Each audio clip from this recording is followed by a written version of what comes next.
man wajada sa'atan li ayyudhahya, barang siapa yang memiliki keluasan, punya sa'ah, punya keluasan, artinya duitnya berlebih, li ayyudhahya, hendaklah dia itu berkurban. Falam yudhahi, maka jikalau dia tidak berkurban, fala yahdur musallana, kata Nabi, jangan hadir di masjid kami. Masya Allah. Artinya apa? Berkurban itu sangat ditekankan. Banyak di antara kita yang tak banyak berkurban, padahal duitnya berlebih-lebih, Pak. Ya. Nabi menegaskan, kalau kamu punya kelebihan tapi kamu falam yudhahi, tak nak berkurban, fala yahdur musallana, jangan hadir di masjid kami, jangan masuk masjid kami. Maksud di sini, jangan nak kamu tu nak dekat-dekat dengan kami. Orang yang punya kelebihan tak berkurban, jangan dekat-dekat. Ya Allah, Ya Allah, Ya Rahman al-Mu'minin, Sallallahu Rabbuna ala nuril mubin, Ahmad al-Mustafa Sayyidil Mursalin, wa ala alihi wa sahbihi ajma'in, ajirna minan nar. Astagfirullah. Bismillahirrahmanirrahim. Assalamualaikum warahmatullahi wabarakatuh. إلى حضرة حبيبنا وشفيعنا وقرة أعيننا سيدنا ومولانا محمد صلى الله عليه وسلم وكافة الأنبياء والمرسلين والصحابة والتابعين وتابع التابعين وتابعيهم بإحسان إلى يوم الدين، ثم إلى أرواح جميع أئمة مذاهب الأربعة المجتهدين في سبيل الله رب العالمين، وإلى أرواح شيخ عبد القادر الجيلاني وشيخ سلمان المدني وشيخ عبد القادر إبراهيم الجنبي وشيخ مراد عبد الغني الجنبي وشيخ الحاج محمد، وخصوصا إلى مصنف هذا الكتاب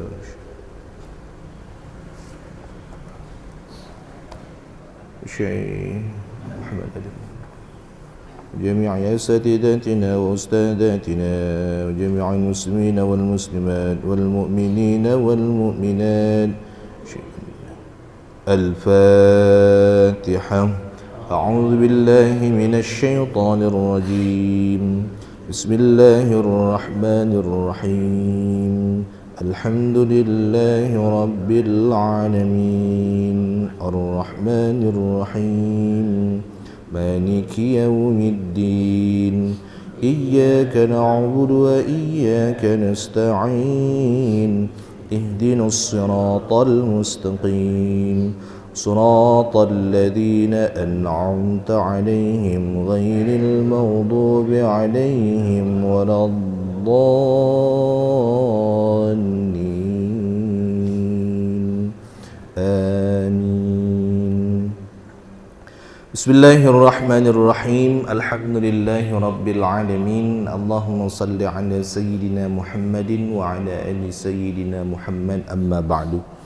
Qala an-nabiy sallallahu alaihi wasallam, man yuridillahu bihi khairan yufaqqihhu fid din.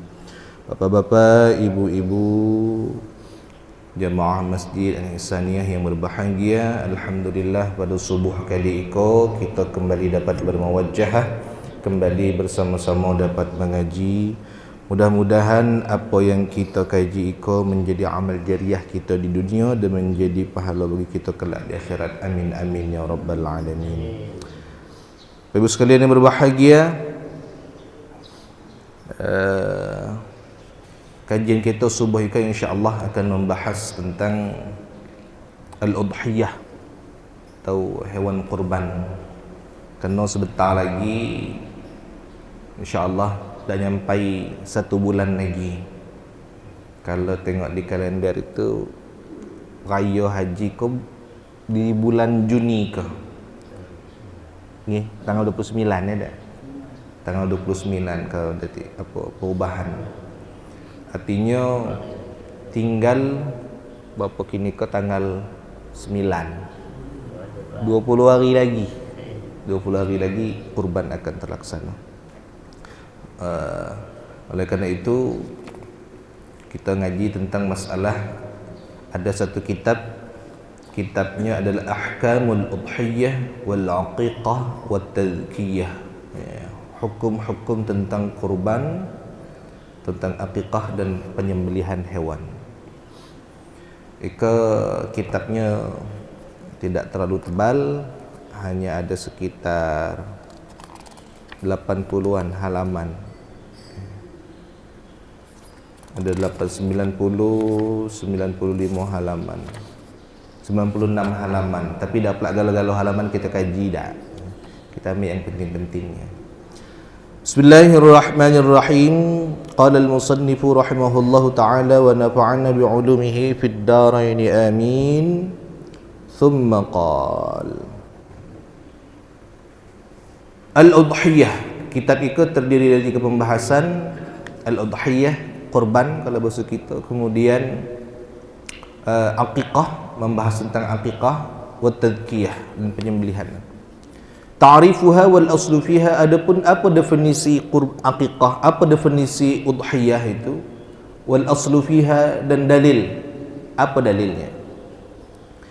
Al-Udhiyatu mushtaqqatun min ad-dhahwah. Itu bahasa Udhiyah itu mushtaq,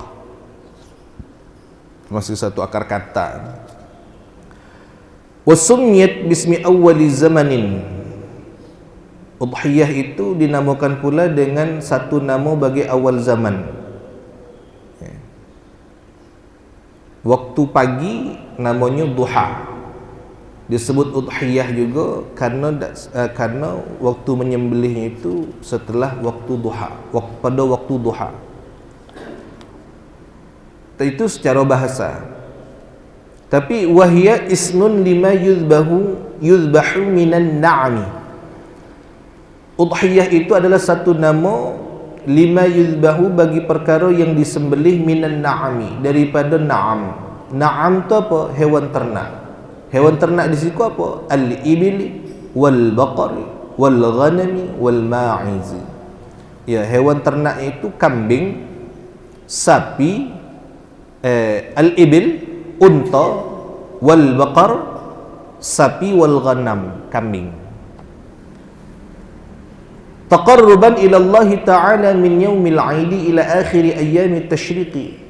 Dasarnya kenapa taqarrub? Supaya kita dapat mendekatkan diri kepada Allah Ta'ala min yaumil 'aidi, dari hari raya Aidil Adha, ila akhir ayyamit tashriqi, sampai akhir hari tasyrik. Wa kana awwalu talabiha fi sanati tsaniyati min al-hijrati. Dan adapun kesunahan pertama kali terjadinya kurban iko fi sanati tsaniyati min al-hijrah, pada tahun kedua hijrah. Kurban, kenapa kita harus berkurban? Tujuannya mendekatkan diri kepada Allah. Kurban itu sendiri artinya kurbanan, artinya dekat. Jadi tujuan berkurban itu adalah mendekatkan diri kepada Allah. Setiap orang yang berkurban pasti tujuannya minta baik. Ya, pasti tujuannya minta baik. Dekati orang berkurban tujuannya tidak baik. Itu pada dasarnya. Dan kesunahan, tuntutan pertama kali untuk melakukan kurban itu di tahun kedua hijrah. Berarti sebelum itu kurban belum disunnahkan, belum dianjurkan. Apa dalilnya? Al-aslu fiha qabla al-ijma'i. Adapun dalil atau asal fiha tentang kurban sebelum adanya ijma' ulama, al-awwalu minal kitabi, yang pertama ya dalilnya Al-Quran.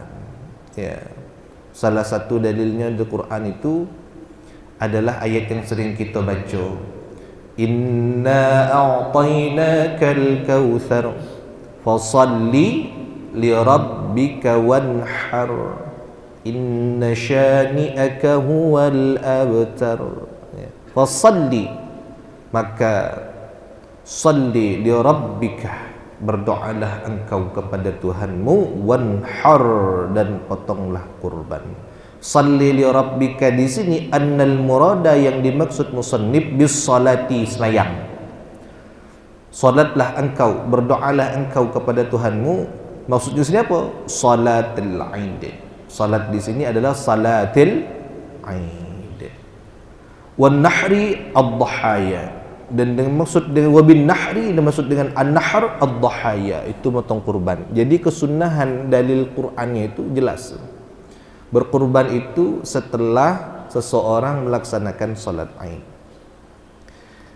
Kalau hadis wa minas sunnati, dan dari as-sunnah, rawal Imam Muslim, telah meriwayatkan oleh Imam Al-Muslim, annahu sallallahu alaihi wasallam dhahha bi kabshaini amlahaini aqranaini dhabahahuma bi yadihi.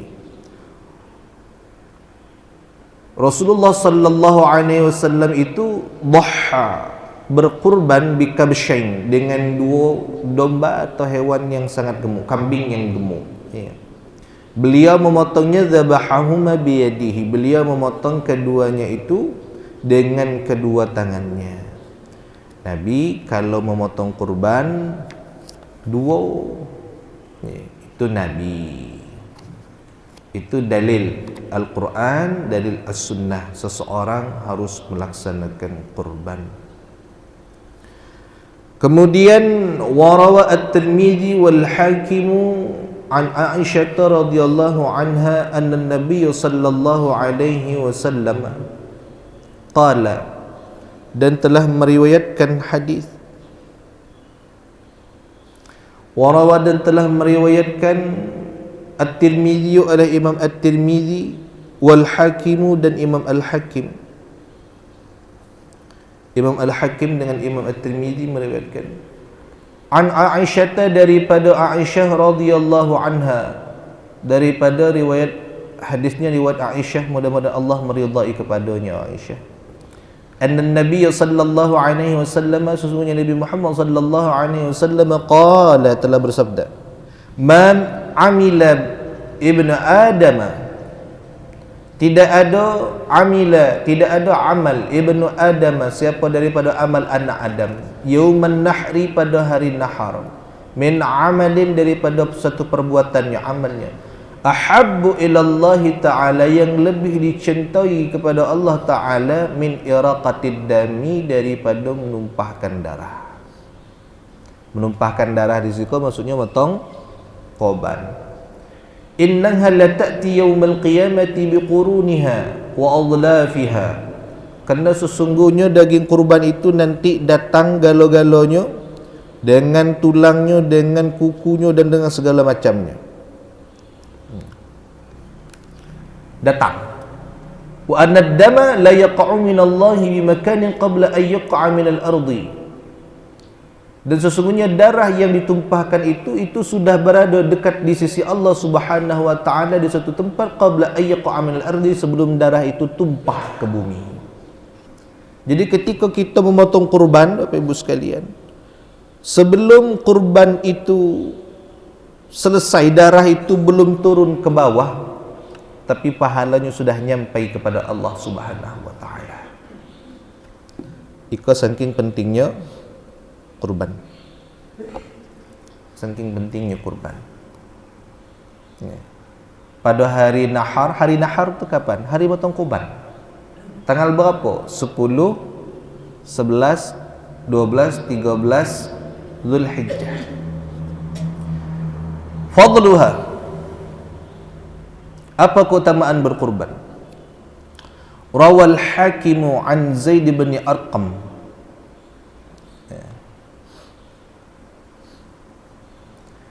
Al-Rawa Abu Al-Qasim Al-Asbahani an Ali wa Abi Sa'id Al-Khudri radhiyallahu anhuma, anna Rasulullah sallallahu alaihi wasallam qala, dan meriwayatkan oleh Abu Al-Qasim Al-Asbahani, mengambil sanadnya daripada Ali dan Abi Sa'id Al-Khudri radhiyallahu anhuma, mudah-mudahan Allah meridai keduanya, anna Rasulullah sallallahu alaihi wasallam qala, sesungguhnya Rasulullah sallallahu alaihi wasallam qala, telah bersabda, ya Fatimah, wahai Fatimah, qumi fashhadi adhiyataka, bangun engkau dan saksikanlah kurbanmu. Fa inna laka bi awwali qatratin min dammiha maghfiratun likulli dhanbin, karena sesungguhnya bagimu, bagi setiap awal daripada tetesan darah hewan kurbanmu, ya, fa inna laka bi awwali qatratin minha maghfiratan likulli dhanbin, itu menjadi ampunan bagi tiap-tiap dosa, menjadi ampunan. Amma innahu yuja'u bilahmiha, sesungguhnya kurban itu didatangkan bilahmiha, dengan dagingnya, wadamiha, dan darahnya, tudha'u fi mizanika sab'ina dha'fan, diletakkan di dalam timbanganmu 70 lipat ganda. Qala Abu Sa'id, telah berkata Abu Sa'id, ya Rasulullah, hadza li ali Muhammadin khassatan fa innahum ahlun lima khassu bihi minal khair aw lil muslimina 'ammatan. Ya Rasulullah, kata Abu Sa'id, apakah ini khusus untuk umat Nabi Muhammad baik, pahala yang 70 kali lipat itu, ya, karena mereka memang ahli khair, atau untuk umat muslim galau-galau? Qala li ali Muhammadin khassatan walil muslimina 'ammatan, iko pahalanya iko untuk umat, untuk keluarga Nabi Muhammad khususnya, dan untuk umat muslim galau-galau. Wah, enak Pak. Salah satu amal perbuatan yang paling banyak pahalanya pada bulan Zulhijjah kagi adalah memotong hewan kurban, ya. Dalam hadis yang lain, hewan kurban itu akan menjadi tunggangan kita kelak di hari kiamat. Rawa At-Tabarani an Husain bin Ali radhiyallahu anhuma, dari riwayat Imam At-Tabarani dari Husain bin Ali radhiyallahu anhuma qala qala Rasulullah sallallahu alaihi wasallam, telah bersabda Rasulullah sallallahu alaihi wasallam, man wajada sa'atan li ay yudhhiya, barang siapa yang memiliki keluasan. Maksud memiliki keluasan ko orang yang duit berlebih-lebih, punya sa'ah, punya keluasan, artinya duitnya berlebih. Li ay yudhhiya, hendaklah dia itu berkurban. Falam yudhhi, maka jikalau dia tidak berkurban, fala yahdur musallana, kata Nabi, jangan hadir di masjid kami. Masya Allah. Artinya apa? Berkurban itu sangat ditekankan.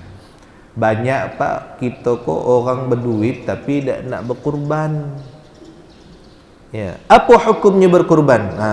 Hukumnya berkurban. Dhahaba Syafi'i wa Malik wa Ahmad wa sahib al-Imam al-A'zam Abi Hanifah Muhammad wa Abu Yusuf ila anna al-udhiyata sunnatun muakkadatun fi haqqina. Telah berpendapat Imam Asy-Syafi'i, Imam Malik bin Ahmad, Imam Malik bin Anas, Imam Maliki, Imam Ahmad bin Hanbal, dan dua sahabat Imam A'zam, dua sahabat Imam Abu Hanifah, Muhammadun wa Abu Yusuf, Imam Muhammad, Syekh Muhammad dan Abu Yusuf, berpendapat ila annal udhiyata, sesungguhnya udhiyah, berkurban itu hukumnya sunnatun muakkadatun fi haqqina, hukumnya sunnah muakkad menurut kami. Jadi menurut mazhab Syafi'i, mazhab Maliki, mazhab Hambali, dan dua sahabat Imam Abu Hanifah, kurban itu hukumnya sunnah muakkad. Wa indal imami Abi Hanifah, tapi menurut Imam Abu Hanifah, annaha wajibatun, kurban itu hukumnya wajib, yang mengikut pendapat Imam Abu Hanifah. Alal muslimil hurri, atas orang muslim yang merdeka, al-muqimi yang menetap, al-aqili yang berakal, al-balighi yang memiliki, yang baligh, al-maliki lin-nisabi yang memiliki kelebihan harta, nisabnya berlebih. Jadi menurut mazhab Abu Hanifah Hanafi, kurban wajib. Menurut mazhab Syafi'i, kurban hukumnya sunnah. Tapi karena ikut hukumnya sunnah muakkadah, banyak di antara kita yang tidak banyak berkurban, padahal duitnya berlebih-lebih, Pak. Ya. Nabi menegaskan Kalau kamu punya kelebihan tadi di hadis yang atas, tapi kamu falam yudhi, tak nak berkurban, fala yahdur musallana, jangan hadir di masjid kami, jangan masuk masjid kami. Maksud di sini jangan nak kamu tu nak dekat-dekat dengan kami. Orang yang punya kelebihan tak berkurban, jangan dekat-dekat. Padahal tadi terangkan pahalanya gedangian kalau berkurban. Cuman kita banyak tak nak berkurban. Berkurban. Kalau Nabi wajib tak? Amma fi haqqihi alaihi salatu wassalam fa wajibatun. Kalau Nabi, kurban itu hukumnya wajib bagi Nabi. Tapi kalau bagi kita, Nabi tidak mewajibkan untuk kita. Nabi tidak mewajibkan untuk kita. Untuk kita, kurban itu sunnah muakkadah. Nah, kenapa kita harus berkurban? Menyenangi hati orang fakir, miskin. Ya, biar orang tu senang, biar orang tu gembira juga, bisa makan daging. Kalau kini ko iyalah Pak, orang pengantin tiap minggu. Ya. Tapi yang makan daging pun tidak pula galo-galo bisa. Kadangnya ada undangan tapi tidak pernah diundang orang. Ibu juga kadang tu. Ya. Kalau orang yang kaya mungkin tiap minggu bisa makan daging, tapi yang tak punya sama sekali. Nah, kita yang punya kelebihan berkurban, walaupun cuma dikit berkurban. Guru boleh tak berkurban sekok sapi? Wah elok. Kalau kami berkurban pakai unta, mantap. Ya. Asal ada jual unta di Jambi kau boleh berkorban. Berapa harga unta? Unta itu mulai dari 30 juta sampai ratusan juta. Ya. Sampai ratusan. Kalau sapi dimulai dari harga 17 juta sampai ada sapi yang 1 ton Pak, 100 juta lebih. Nah, kita tak mesti harus berkorban sekok sapi. Dapat beli kambing, beli kambing. Iko bagi yang punya duit, yang punya kelebihan. Ya, supaya orang senang. Jadi suatu ketika keluarga nyebut dia demo. Kita berkorban belah. Tapi berkorbannya tak usah di siko. Kalau berkorban di siko, tiap tahun lah berkorban manyang. Kita pergi ke dusun beh. Pergi ke dusun, nyari daerah yang tak pernah berkorban. Akhirnya berangkatlah orang tadi pergi nyari korban. Ketika berangkat nak pergi nyari korban, pergilah ke suatu daerah. Sampai ke daerah itu ditanya, Pak, kampung Iko motong daging korban tak? Motong haiwan korban tak? Motong Pak. Wah, lah kalau motong cari lagi yang lain. Sampailah ke satu daerah, dari kota itu sekitar 2 jam, hampir mendekati bukit-bukit. Nanya, Pak, di kampung Iko motong korban tak? Tidak Pak. Iyalah. Katanya, kami ko lah 5 tahun tak pernah motong korban, kata orang kampung. Kaget. Nengok masjidnya elok-elok galau. Nengok rumahnya gedang-gedang galau. Nengok mobilnya elok-elok galau. Nambang emas. Sekali nambang emas dapat sekilo lah berapa duit Kita punya emas 15 gram belah kaya dan perasuhan. Tapi tak berkorban Pak. Dan nak berkorban. Jadi dibagi Allah duitnya banyak. Heran orang kata tadi, kampung segedang Iko penghasilannya banyak, tapi orang kayanya dah nak berkorban. Kebun sawitnya luas-luas. Ya, kalau orang mudik itu nyebut kebun sawit 2 hektar, kalau orang miskin minimal 10 hektar, 20 hektar kalau nyebut kebun sawit. Luas-luas.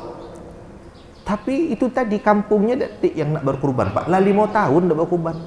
Masya Allah. Tapi apa yang diberikan Allah selanjutnya? Uang bukan jaminan kebahagiaan, ditarik balik oleh Allah. Nah itu saking pentingnya kurban. 5 tahun dah berkurban. Na'udzubillah. Kena laknat Allah ya Pak. Kena laknat Allah. Wasalli li rabbika wanhar. Potonglah kurban supaya nyenangi hati orang. Nah, kalau kita di kota kau, insya-Allah tiap masjid ada yang berkorban. Apalagi nak dekat-dekat pemilihan kau. Calon-calon tu sekok kampung bila perlu dibagi sekok sapi gedang-gedang. Itu lantak dia lah. Yang penting kita potong korban. Kalau niat terserah dia lah. Niat terserah dia. Namun intinya kurban itu penting. Masjid kita berapa? Ya. 6, Masya Allah. Kalau 6 sapi itu 5 RT lebih maksudnya itu. Ya, lebih. Kebo. Alhamdulillah. Makan awak-awak lah ya. Lalu macam mana cara membagi waktunya, hewannya macam mana? Kita masuk. Itu baru mukaddimahnya. Waktuha. Waktu memotong kurban. Sebelum ke situ, kurban tu kaki ada 2, Pak. Hukum kurban tu ada 2. Tadi kan disebutkan hukum asal kurban itu wajib, sunnah muakkadah. Tapi kurban itu bisa menjadi wajib. Kurban bisa menjadi wajib. Ketika kapan kurban menjadi wajib? Ketika kurban itu dinazarkan. Kurban menjadi wajib ketika kurban itu dinazarkan. Atau namanya disebut namanya kurban nazar. Kurban nazar. Kalau anak saya kaget lulus masuk polisi, aku nak potong kebau 2 ekor. Berarti kurbannya jadi apa tu? Nazar. Kalau emak saya lagi sehat, bisa berangkat haji, pokoknya tahun niko saya nak potong kambing 3 ekor. Itu namanya nazar. Sharih penjelasannya. Ketika kurban itu nazar, maka kurbannya itu menjadi wajib. Ketika kurban itu menjadi wajib, maka si pengkurban haram hukumnya makan daging kurban. Tak boleh. Ya. Misalnya Ahmad nya bernazar nak motong kurban. Bernazar nak motong kurban. Ketika dia bernazar sudah motong kurban, motonglah kurban kau tadi. Motonglah kau bau sekok, bawa ke masjid Ihsaniyah misalnya. Ketika sudah disembelih, biasanya kan si pengkurban dapat jatah. Tapi karena dia kau tadi kurbannya kurban wajib, kurban yang dinazarkan, makanya tak boleh ngambil daging kurban tu, semua dagingnya harus diberikan. Dikit begu, ngambil kepala untuk sop, tak boleh. Buntut. Jadilah buntut tak boleh. Karena dia sudah jadi kurban nazar. Kalau kurban sunnah terserah. Nya nak ngambil boleh, tak ngambil boleh. Cuman terkadang kau tukang kubang tak minta banyak pula. Pokoknya aku minta 50 kilo lah, 50 kilo bagi. Nah itu. Ibu ganti kau nak gak orang lain kan. Jadi ikut hukum kurban. Kurban nazar ada kurban sunnah. Biar bisa makan juga boleh dibagi-bagi. Ya. Biar kurban makan jangan diniatkan. Tapi kalau diniatkan nazar, jatuhnya dia disebut namanya kurban nazar. Kalau kurban nazar disebut kurban wajib tidak boleh diambil oleh si pengkurban. Itu ada tak orang yang bernazar kurban ngambil? Pernah terjadi, Pak. Nyo bernazar kurban. Sudah bernazar dipotonglah hewan yang kurban tadi. Dengan dia ngambil juga. Ngambil itu tak boleh. Karena sudah jadi kurban nazar. Tapi kalau kurban sunnah yang tidak dinazarkan, kebetulannya punya duit, nya beli kambing atau beli sapi, beli kerbau, kemudian dinazarkan, dipotong hewannya, tidak dinazar, tapi niatnya untuk ibadah, taqarruban ilallah, niatnya beribadah kepada Allah, si pengkurban boleh mengambil hewan kurbannya. Jadi kurban itu pada dasarnya hukum kurban itu sunnah menurut mazhab Syafi'i, Maliki dan Ahmad, tapi bisa menjadi wajib ketika kurban itu dinazarkan. Kapan waktunya memotong kurban? وقت الذبح عند الشافعية يدخل بطلوع الشمس ومضي قدر صلاة العيد والخطبتين بأخف ما يمكن صلى الإمام العيد أو لم يصلي. Menurut Syafi'iyah, waktu memotong kurban itu yadkhulu bi tulu'i syamsi, masuk dengan tergelincirnya matahari, wa mudhi qadri salatil 'aid, dan selesainya sekira-kira salat Id, wal khutbataini, dan dua khutbah bi akhaffah, dengan sekurang-kurangnya mayumkinu salal imamul Id, selesai salat Idnya imam. Ya. Jadi paling sedikit kapan kita motong kurban? Motong kurban itu minimal setelah khutbah. Ya. Di saat itu kita boleh memotong hewan kurban. Wa inda Abi Hanifah, menurut Imam Abu Hanifah, wa Malik, dan Imam Malik, wa Ahmad, dan Imam Ahmad, anna syarta sihhati dzabhi, sesungguhnya syarat sah memotong hewan kurban, ay yusalliyal imamul 'aid wa yakhtubu, hendaknya salat dulu imam itu salat Id dan berkhutbah dia. Jadi motong kurban intinya kapan? Setelah sembahyang hari raya Idul Adha dan setelah khutbah hari raya. Lah itu disunnahkan motong hewan kurban. Macam mana kalau kita memotong hewan kurbannya sebelum salat Id, guru? Kalau motong hewan kurban sebelum salat Id, sudah sembahyang subuh motonglah, maka hewan itu hukumnya bukan hewan kurban, tapi hukumnya hewan sembelihan biasa yang tak dapat pahala kurban. Ya. Jadi rugi baik. Ya. Ada kejadian, Pak, orang beli sapi. Pas sapinya tu yang biasanya tu kambing. Kalau kambing kau mudah masuk angin.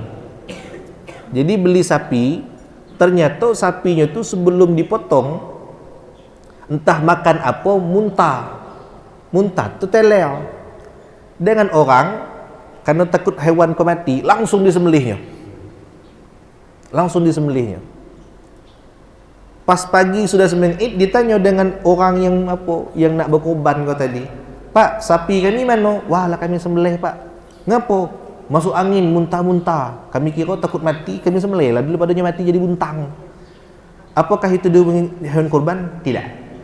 Itu jatuhnya hewan sembelihan biasa. Sembelihan biasa. Tak dapat pahala kurban. Kalau nak dapat pahala kurban, nyembelihnya sudah sembahyang Id. Sampai kapan? Sampailah hari tasyrik.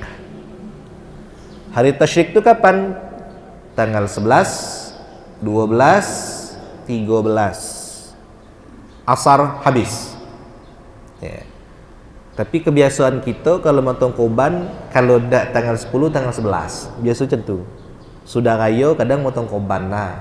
Atau hari keduanya.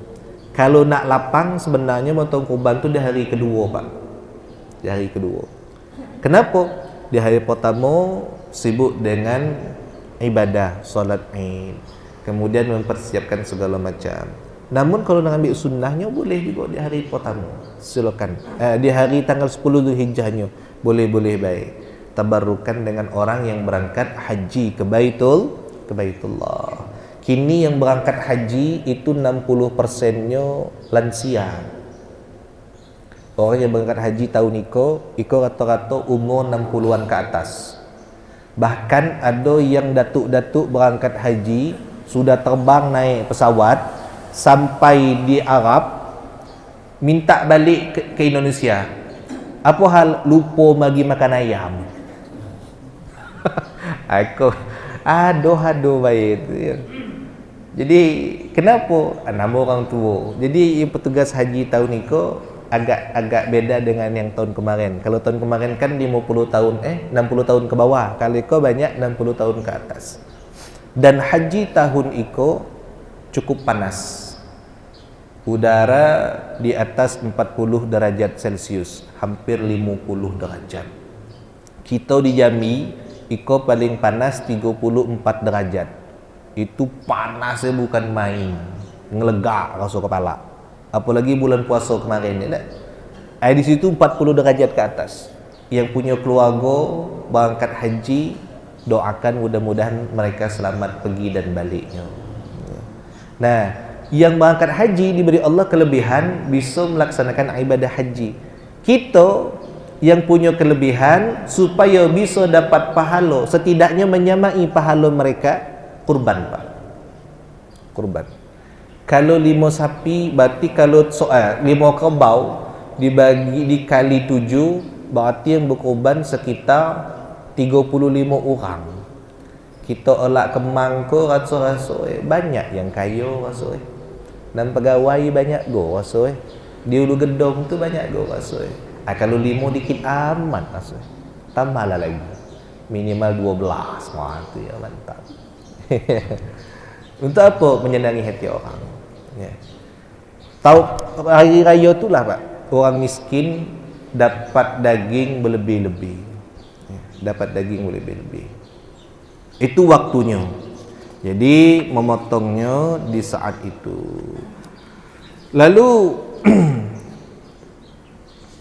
hewan apa yang sah untuk dikurbankan? Ma tasihhu minal udhiyah. Hewan apa yang sah untuk dikurbankan? La tasihhu, tidak sah al-udhiyatu kurban illa min ibilin, kecuali dari satu ibil, unta. Wa baqarin, yang kedua bakar, sapi. Wa ghanamin, yang ketiga kambing. 3 kalah. Unta, sapi, kambing. Bisa iri anwa'iha bil ijma'i, dengan seluruh jenis-jenisnya sesuai kesepakatan ulama. Nah, yang masuk kategori kambing itu domba. Apa lagi Pak?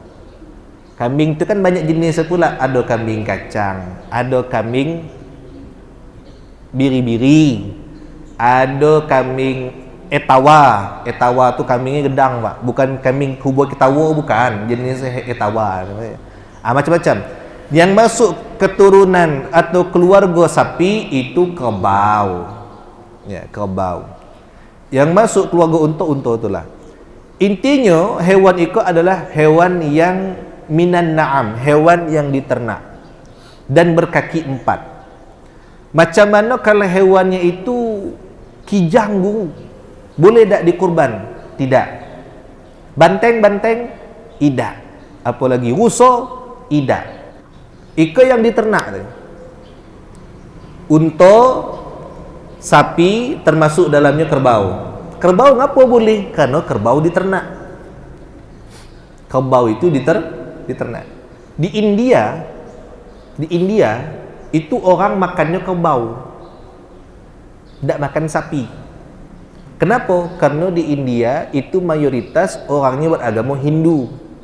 Bagi mereka sapi itu hewan terhormat. Muslimnya dikit. Kalau orang Muslim motong sapi sama dengan motong apa? Dewanya ya, tunggangan dewanya. Ngamuk orang Hindu. Makanya di Kudus Pak, di Kudus itu dulu banyak orang Hindu. Sampai kini orang Kudus itu tidak makan sapi, tapi makannya kerbau.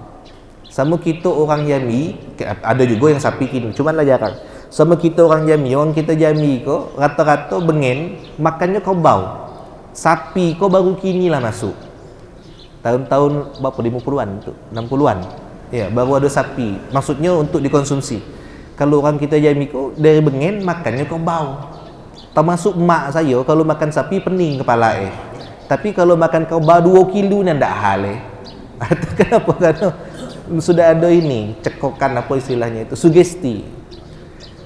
Iyo, rusa tidak masuk, apalagi kijang tidak masuk, apalagi tadi itu. Nah itu tidak masuk. Kenapa? Walaupun mereka berkaki 4, tapi mereka tidak diternak. Jadi syaratnya hewan kurban itu adalah hewan yang diternak. Rusa tidak diternak, ya, kijang tidak diternak. Kalau nak berkurban pakai kijang tidak sah. Ya. Yang diternakkan. Jadi hewan yang dikurbankan adalah hewan yang diternakkan. Kalau berkurban pakai ayam boleh tak? Wa dzakara al-Bajuri fi hasyiyatihi, dan telah menyebutkan Imam Al-Bajuri di dalam hasyiahnya, Ani Ibn Abbas radhiyallahu anhuma, dari Ibnu Abbas, mudah-mudahan Allah meridai keduanya, Ibnu Abbas dan anaknya Abbas dan anaknya, annahu yakfi, sesungguhnya cukup iraqatud dami, ya, menyembelih hewan, memotong hewan, ya, walau min dajaj, sekalipun dari ayam. Tapi pendapatnya tidak kuat, Pak. Ya. Tapi maksud siko adalah syaratnya hewannya harus mencukupi. Usia hewan kurbannya berapa? Usia menentukan. Sinnuha, umurnya yanbaghi an takuna fil ibili laha 5 sanawatin qamariyatan wa ta'anat fis sadisah. Hendaknya hewan kurban itu usianya 5 tahun masuk ke 6 tahun. Tapi hitungan tahunnya pakai hitungan qamariyah, Pak, bukan hitungan syamsiah. Pakai hitungan bulan hijriyah. Makanya perbedaan hijriyah dengan syamsiah itu kira-kira 10 hari. Kalau orang usia masihinya 63 tahun, itu bulan Arabnya mereka tu tak salah sudah 65 tahun tu. Kalau bapak-bapak usianya kini 60 tahun bulan Masehi, sebenarnya usia dalam hijriyahnya kita tu sudah 63 tahun, 63 tahun. Nah, untuk kurban itu juga pakai Masehi, pakai Qamariyah. Kalau untuk 5 tahun masuk ke 6 tahun, artinya 5 tahun lebih, 5 tahun lebih. Wa fil baqari wal ma'iz sanatani wa ta'anat fi tsalisati. Untuk sapi itu usia 2 tahun nak masuk ke 3 tahun. Wa fi dha'ni sanatun wa ta'anat fi tsaniyati. Untuk kambing atau domba biri tadi usia setahun masuk usia 2 tahun. Itu usia kurban. Tapi kalau kurang dari itu macam mana, guru? Falau ajza muqaddamu asnanihi ba'da 6 ashhurin ay qabla tamami sanati kana mujzi'an kama law tammatis sanatu qabla ay yajza'a wa yakunu dhalika kal bulugh bisin ihtilam fa innahu yakfi fihi. Ya. Fihi ahaduhuma kama fi Rawdatul Talibin lil Imam An-Nawawi. Ada satu pendapat kalau usia kambingnya kurang dari setahun, tapi usia kambingnya 6 bulan. 6 bulan usia kambing kok. Dipakai untuk kurban boleh, Pak. Yang penting giginya lengkap dan sempurna. Tapi dengan catatan kalau memang dah aktif lagi kambing yang usia setahun. Sapi boleh di bawah usia 2 tahun. Tapi kalau memang deketiklah sapi yang usia di atas 2 tahun, deketiklah lagi. Tapi selagi masih ada, maka itu yang paling elok. Ya. Sudah itu usianya sapi 2 tahun ke atas, kambing 1 tahun ke atas. Jantan atau betina, guru, untuk kurban sebenarnya tidak mesti harus jantan, Pak. Yang betina juga boleh. Sapi betina boleh, kerbau betina boleh. Cuman sapi jantan itu kandungan gizinya lebih banyak. Yang kedua lebih berserat, lebih tebal. Jadi kalau nak berkurban, deketiklah lagi kerbau jantan, boleh kerbau betina, boleh. Tak jadi masalah. Cuman kita kok kadang kalau nak berkurban kurbannya itu kadang nak kurban yang jantan, betina boleh, ya. Tapi dengan catatan kalau memang deketiklah lagi. Kambing tadi usianya setahun, kalau deketiklah yang 6 tahun, 6 bulan ke atas, tapi bukan 6 bulan ke bawah, usianya 6 bulan ke atas boleh dengan catatan memang deketik lagi lah kambing yang usia 1 tahun. Sudah tu syara'itul udhiyah, standar hewan yang dikurbankan itu macam mana? Standar hewan yang dikurbankan itu syaratnya adalah, nah, usia tadi, usia kalau unta minimal masuk 6, sapi minimal 2, kambing usia 1 atau 6 bulan kalau memang deketik lagi.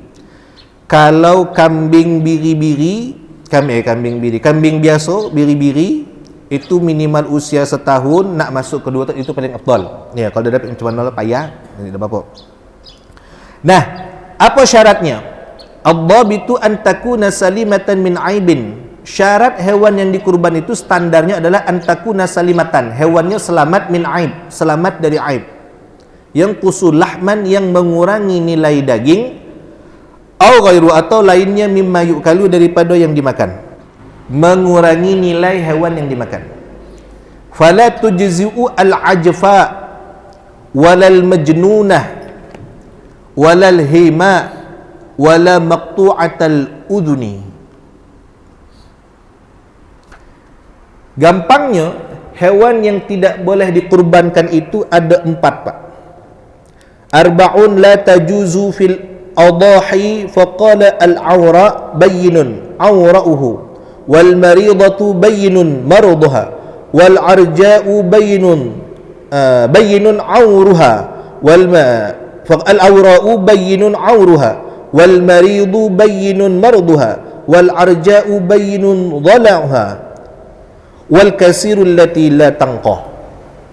4 syarat hewan kurban, ikut jangan sampai ada pada hewan itu. Apa? Arba'un la tajuzu fil udhiyah, ada 4 macam hewan yang tidak sah dijadikan hewan kurban. Yang pertama, al-awra'u bayyinun awruha, yang matanya jelas-jelas buta. Matanya jelas-jelas buta. Wal maridatu bayyinun marduha, yang kedua fisiknya jelas sakit. Yang ketiga, wal arja'u bayyinun dhala'uha, yang kakinya jelas-jelas pincang. Yang keempat, wal arja'u wal kasirul lati la tunqa, ya, yang badannya kurus, tak berlemak. Kurus kering tinggal tulang. Apa yang untuk sop jangan. Walaupun kurus jangan dibawa. Kalau biasa hewannya agak gemuk. 4, idak buta. Idak apa lagi tadi kah? Idak sakit, idak pincang, idak kurus. Guru, macam mana kalau gigi tompel? Gigi itu penanda hewan udah sempurna usianya. Kalau gigi, kira-kira ada tak orang makan gigi sapi, Pak? Rasa dia ketik. Jadi kalau dia ketik gigi, itu sebenarnya tak jadi masalah, karena tidak mengurangi nilai daging. Tapi kalau telinga masih ada orang makannya. Apa lagi? Buntut sapi, kaki sapi, ada tengklek kata orang tu ya. Itu masih ada orang makan. Jadi kalau ada sapi pincang, kan maaf Pak, di mudik kinilah banyak kejadian orang maling sapi, maling jawi, maling kerbau, itu yang dipaling bukan sapinya, tapi dipalingnya separuh-separuh. Ada cuma ngambil kakinya, ada cuma ngambil lehernya, ada cuma ngambil buntutnya. Itu tidak boleh dijadikan hewan kurban. Ya. Kalau berarti yang kurban macam mana? Sempurna, lengkap, sehat. Sempurna, lengkap, sehat. Kalau kurus, jangan dijadikan hewan kurban. Itu tidak boleh. Ya, jadi hewannya harus sempurna, gemuk dan sehat. Mungkin ada yang nak ditanyakan, kami persilakan. Ada Pak? Ni.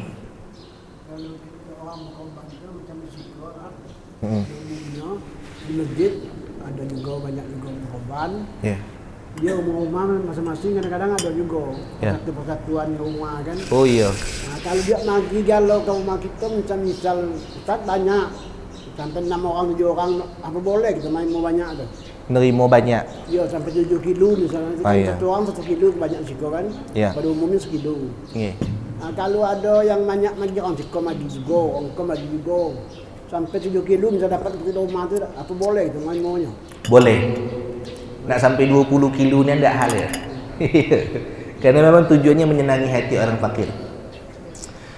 Di seberang situ Pak, ada orang tu nerima daging, kau dapat kupon, kau dapat kupon, kau dapat kupon, 20 kilo dapat daging kurban. Nak makan, tak telap, kulkas kecil masuk rumah, macam mana cara itu dia? Akhirnya berjual kerana saking banyak daging. Boleh tak? Boleh. Dengan catatan daging kurbannya sudah diterima dulu. Yang tak boleh, menjual daging kurbannya langsung. Sudah disembelih daging kurban itu tadi, dijual sekilo 50.000, sekilo 50.000, beli ke pasar 150, sekilo 50.000, beli. Itu haram, tidak boleh. Daging kurban bagikan dulu. Setelah dibagikan, diterima dengan orang yang menerima, perkara dia nak jual tu terserah. Nah, kalaupun dia nak nerima, alhamdulillah. Tapi rasanya dia ketik orang nolak nerima daging kurban. Bahkan yang kaya-kayanya nerima gua kadang tu, Pak. Boleh tak? Boleh. Kurban tidak sama dengan zakat. Kalau zakat yang nerima cuma 8 mustahik. 8. Tapi kalau kurban siapapun boleh nerima. Nak kaya nak miskin tak jadi masalah. Memang kalau kita di seberangku kadang tu keluarga ada persatuan keluarga kurban untuk dia lah dulu. Tapi sudah dapat keluarga-keluarga baru dibagi ke cecah korang. Boleh tak jadi masalah. Jadi Ustaz, yang Ya. masalah pertama orang jual kulit. Ya. Yang kedua, nanti itu potong misalnya tulang tu habis di stop kalau sesama dia apa tu lah yang berbagawe itu boleh. Menjual kulit kurban hukumnya haram. Tidak boleh dijual beli. Berarti kalau panitia menjual kulit hewan kurban tidak yadul amanah. Panitianya tidak menjalankan amanah. Karena dia cakap, guru tapi kan macam mana kulit kau detik orang nak makan ni. Daripada mubazir menjual dia lah. Padahal si pengkurban tidak tahu ini dagingnya macam mana. Yang paling elok adalah daging kurban itu cincang bagi habis, masuk kulit-kulit, tulang segala macam. Bila perlu isi perut tu dibagi juga. Ya, bila perlu. Nah, ketika kita sudah memberikan seperti itu, tidak boleh ini tadi bisa-bisa jadi khawatirnya, Pak, khawatirnya pahala pengkurban kau tadi bisa hilang, tak dapat pahala. Karena menjual hewan kurban, padahal dasarnya kurban itu kan dibagikan untuk menyenangi, untuk taqarrub ila Allah, mendekatkan diri kepada Allah. Nah, oleh itu macam mana caranya guru biar tidak jatuh kepada sesuatu yang menghilangkan pahala kurban? Misal bapak berkorban seekor sapi dengan panitia, ikut jangan langsung dijual. Kalau langsung dijual tadi bisa-bisa khawatirnya apa? Hilang pahala kurban. Panitia nyampaikan dulu dengan si pengkurban, sahibul kurban, Pak, iko kulit sapi macam mana koko? Atau kulit kerbau kau macam mana? Kalau kita cincang potong habis, orang kadang tak nak ngolah iko. Sebab ngolah kulit kerbau kau payah. Nak disamak dulu, nak dibakar dulu, nak direndam dulu. Banyak ni bersegur muat. Kalau kita jual tidak boleh. Jadi nanya dulu dengan si sahibul kurban. Mana kulit sapi tadi? Siko. Ya. Kulit kerbau iko aku bagikan kepada si Anu. Misalnya si Ahmad panitia kurban. Ahmad, aku kulit kerbau aku bagi untuk kau. Setelah dibagi dengan si Ahmad kau tadi, macam mana nak ngolai banyak ni. Sudahlah, aku jual baiklah. Itu boleh, Pak. Jangan langsung dijual.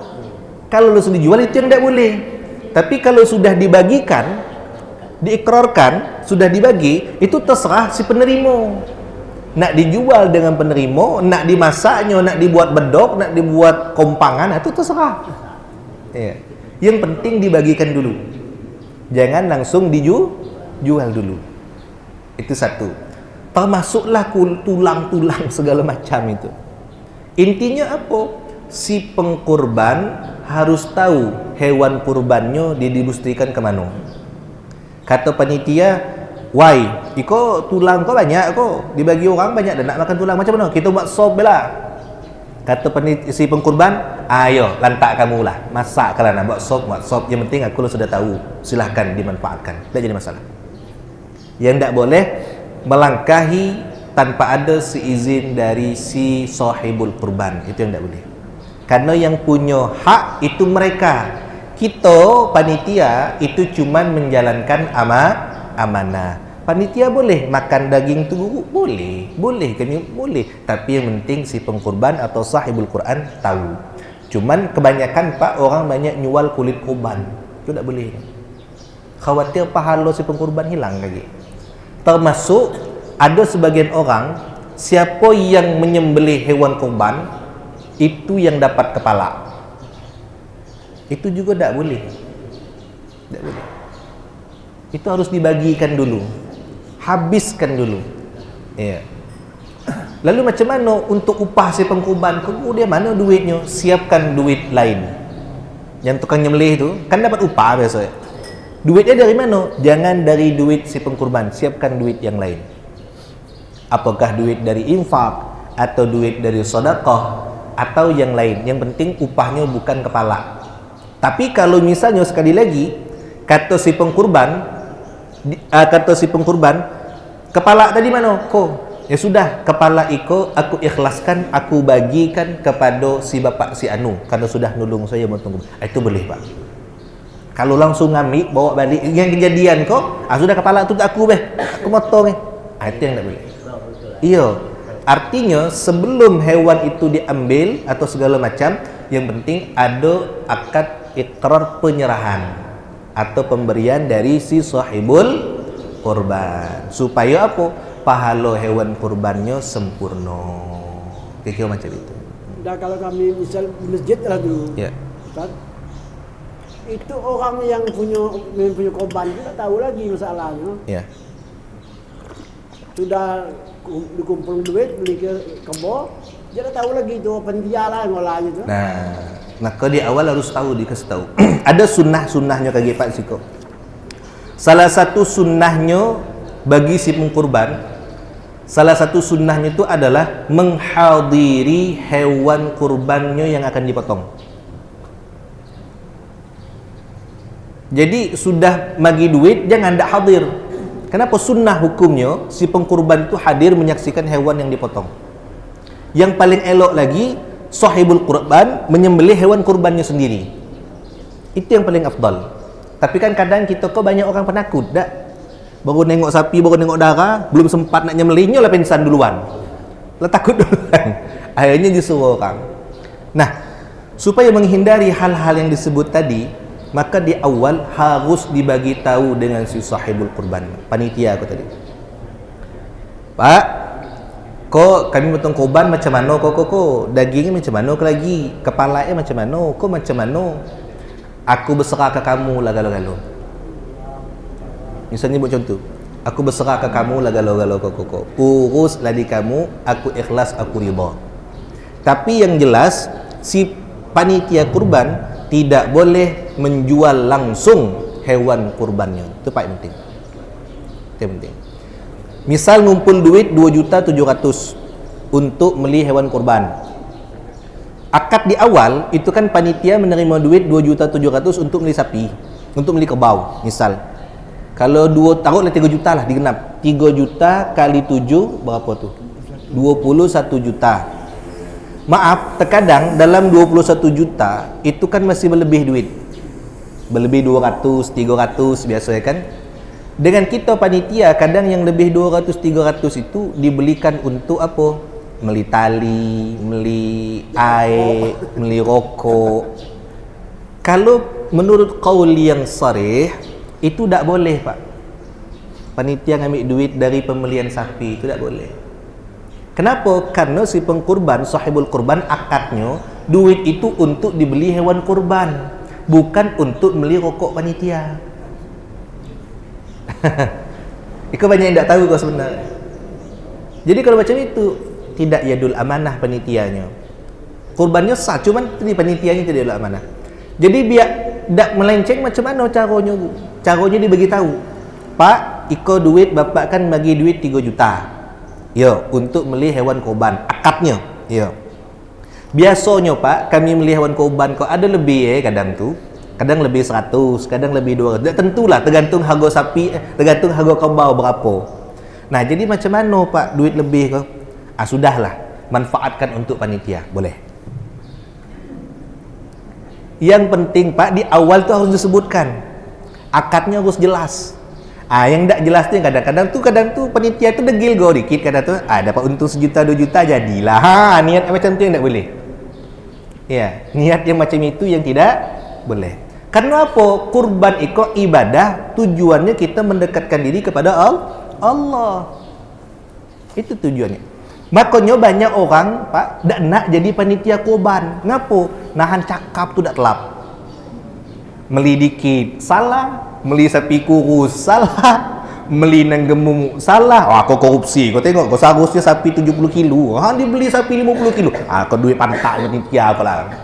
Akhirnya apa? Banyak seuzon. Banyak orang tak sanggup jadi panitia kurban. Kenapa jadi panitia tu memang ibrah, Pak. Memang lillahi ta'ala nian gitu. Nah, kalau kita ikhlas menjalankannya, insya-Allah pahalanya gedang. Saya apresiasi kepada panitia kurban. Kenapa? Panitia kurban tu, Pak, sama dengan panitia yang menyiapkan orang untuk menuju syurga. Ya. Orang yang menyiapkan seseorang menuju ke syurga itu baginya pahala seperti dia apa yang akan didapat. Ya. Kenapa? Setiap yang baik, insya-Allah Allah balas dengan sesuatu yang baik. Intinya, Pak, galo-galonya tengok diangkat di awal supaya tidak salah. Nah, untuk upah pengkurban macam mana? Yang paling elok macam kau, Pak, ikutkan duit 3 juta untuk beli sapi. Nah, kalau duit untuk beli kebau misalnya, karena untuk upah tukang potong belum ada, bapak nak nyumbang berapa? Seikhlasnya belah. Ah, sudah, kau 3 juta 100, Pak. 3 juta beli sapi, 100 untuk upah tukang potong.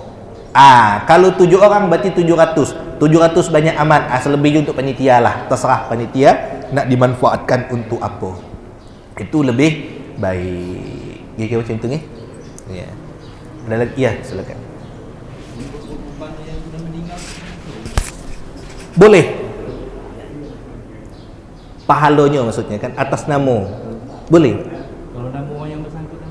Boleh. Ada dua pendapat.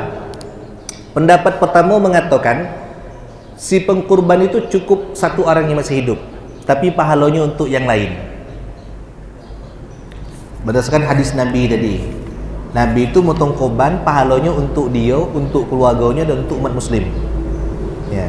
Pendapat kedua, kalau kita nak berkurban atas nama si ahlul mayit, boleh, tak jadi masalah. Misalnya kita punya ayah kita belum berkurban, sudahlah, saya berkurban untuk atas nama ayah saya belah, tak jadi masalah. Tapi kalau pendapat pertama tadi, sudahlah, ikut kurban atas nama saya, cuman pahalanya untuk saya dan keluarga saya, ayah, emak, datuk, puyut, segala macam, itu juga boleh, dapat galau. Nah, jadi makanya ada orang nama di kurban tu, Pak, kasoi namanya kalau terus tiap tahun tak pernah, nama anak, nama bapak, nama ayah, segala macam, nama bini tak pernah, nama dia terus kurban. Karena memang ada yang mengatakan pendapat satu nama boleh untuk satu keluarga. Tapi ada pendapat kedua katakan khususon memang dia juga boleh, tak jadi masalah. Nih, macam tu. Baik, ada lagi? Ya. Ya. Kita tak tahu kita beli tidak, kita tahu tapi rupanya kita tahu. Iya. Iya, mayandam wajib dengan ya. Apalagi kini, Pak, seluruh jemaah haji itu diarahkan hajinya haji tamattu. Haji tamattu itu kan pasti bayar dam. Iya. Bayar dam, motong kambing. Itu ngumpul duit. Kalau tak salah 2,5 juta per orang. Kalau tak salah. Kalau kini tak tahu saya berapa tu kan. Itu untuk dibelikan apa? Dibelikan kambing, tak salah. Dibelikan kambing. Nah, di Mekah tu kan banyak galo orang motong kambing. Yang berangkat haji itu, Pak, jemaah haji Indonesia baik itu hampir 200,000 Indonesia baik. Belum Pakistan, belum. Berarti tak salah di Mekah itu, di Arab itu kini berkumpul lebih kurang hampir 2 jutaan. Seluruh dunia yang pergi haji. Kalau di sekok kambing, taruhlah 500,000 orang yang bayar dam kerana haji tamattu. Berapa kambing? Berarti 500,000 ekor. Itu yang nak makan siapa? Maka setiap tahun haji, orang Arab itu mengekspor daging kurban ke Afrika, ke daerah-daerah yang deketik daging. Kenapa? Lebih-lebih nyoba tak termakan. Kalau kita siko jangan nak diekspor-ekspor, awak tak termakan. Ya. Itu macam mana? Kalau itu sudah namanya khariqul adah, Pak. Memang kondisinya sudah sulit untuk diketahui dan itu sah. kita yakin baiklah insya-Allah petugas haji itu yadul amanah, orangnya elok-elok galo. Nggih. Ya. Mudah-mudahan kita yang hadir Sikopa bisa berangkat haji galo-galo. Amin ya rabbal alamin. Mungkin kita cukup dulu ya dah. Insya-Allah kita lanjutkan minggu depan tentang cara menyembelih, hukum memakan daging kurban, apakah dimasak, apakah tak dimasak, ataukah macam mana hukumnya kalau di dalam itu ada anak hewan kurban, apa saja yang disunnahkan bagi orang yang berkurban, bagi orang yang berkurban, insya-Allah minggu depan. Kalau ada pertanyaan yang lain boleh disampaikan. Kalau malu nak bercakap di siko, boleh di WA Pak. Di WA kaki saya bacakan atau ditulis juga dah jadi masalah. Dosa tulis nama mungkin malu bertanya guru kaki kau salah tak? Tak apa-apa Pak. Yang salah itu kalau kita tak tahu dan nak bertanya. Kaki sesat lah selama-lamanya. Ya. Yang elok ko awak tak tahu bertanya, walaupun salah pertanyaan itu tanyakan baik. Malu nak bertanya secara langsung, bertanya melalui tulisan. Tak dapat nak nulis di WA, tak dapat juga bisik baik. Boleh tak jadi masalah. Daripada kita awaklah sesat, awaklah tak tahu, masuk jalan nerabas laju terjun ke jurang. Nah, lebih baik kita tanya. Dapat saya jawab, saya jawab. Belum dapat saya jawab, minta maaf, saya izin jadikan PR, buka kitab dulu. Mudah-mudahan ketemu jawabannya. Baik Bapak Ibu sekalian, ma yusannu li muridil tadhiyah wallahu a'lam bis-shawab. Al-Fatihah. A'udzu billahi minasyaitonir rajim. Bismillahirrahmanirrahim. Alhamdulillahi rabbil alamin. Arrahmanir rahim. Maliki yaumiddin. إياك نعبد وإياك نستعين اهدنا الصراط المستقيم صراط الذين أنعمت عليهم غير المغضوب عليهم ولا الضالين آمين أعوذ بالله من الشيطان الرجيم بسم الله الرحمن الرحيم الحمد لله رب العالمين اللهم صل على سيدنا محمد صلاة تجعلنا من الاستقامة تتبعها الكرامة وتحشرنا بعبادك الصالحين بالسعادة والكرامة في الدين والدنيا والآخرة إلى يوم القيامة اللهم انفعنا بما علمتنا وعلمنا بما ينفعنا برحمتك يا أرحم الراحمين اللهم ارزقنا فهم النبيين وحفظ المرسلين وإلهام الملائكة المقربين برحمتك يا أرحم الراحمين اللهم رب الحل والحرام ورب المشعر الحرام ورب البيت الحرام أبلغنا لسيدنا منا السلام ربنا آتنا في الدنيا حسنة وفي الآخرة حسنة وقنا عذاب النار وصلى الله على سيدنا محمد النبي الأمي وعلى آله وصحبه وبارك وسلم والحمد لله رب العالمين تقبل الله منا ومنكم تقبل يا كريم. الكلام السلام عليكم ورحمة الله وبركاته. Allah masih ada dikit ya. Allahumma shalli.